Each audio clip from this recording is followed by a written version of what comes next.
ما تو تنگ چوگان هستیم و این نقش برجسته خیلی بزرگ که اثری از جنگ ایران و روم هست و شاپور ساسانی دستور درست کردن اون رو داده پشت سر ما قرار داره.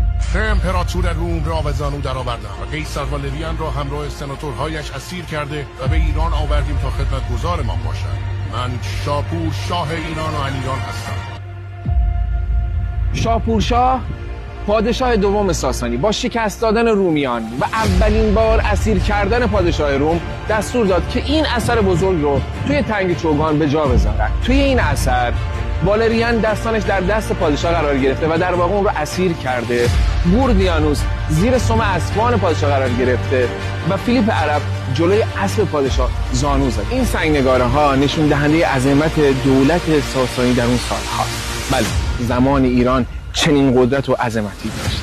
من تو پیجم از طبیعت و تاریخ میگم. خوشحال میشم.